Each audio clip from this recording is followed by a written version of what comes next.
I work at a 24-hour diner, and we have some rules you need to follow.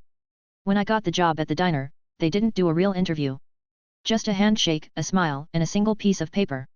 The paper was titled, Rules for New Employees.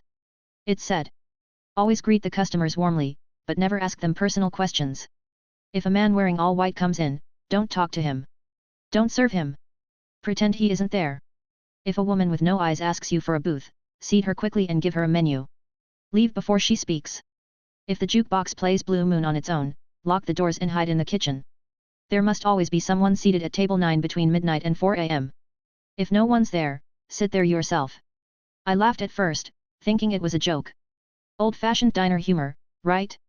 But on my first night, I realized the rules were deadly serious. It started around 1 a.m. The place was dead except for a trucker in a corner booth. That's when I saw him. A man dressed entirely in white jacket, white hat, white boots walking in through the front door. I froze, remembering rule number 2.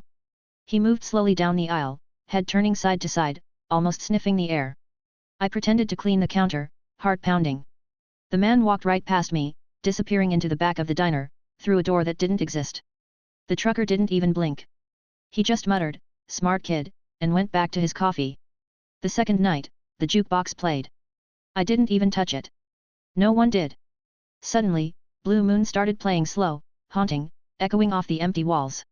Without thinking, I sprinted to the kitchen, locked the door, and hid behind a freezer. For hours, I heard strange noises. Shuffling feet. Soft whispers in a language I didn't understand. Scraping metal.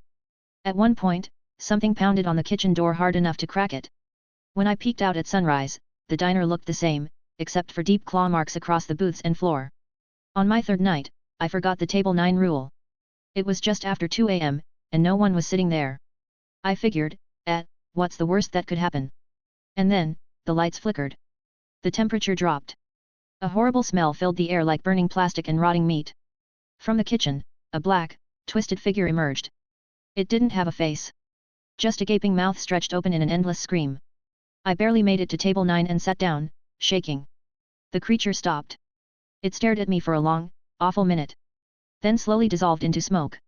Since then, I've followed every rule without fail. You might think it's crazy. Maybe it is. But here's what I've learned. The rules aren't to protect the customers. The rules are to protect us. From what? I don't know. But every night, I get the feeling that if I break the rules one more time, I won't live to see another sunrise.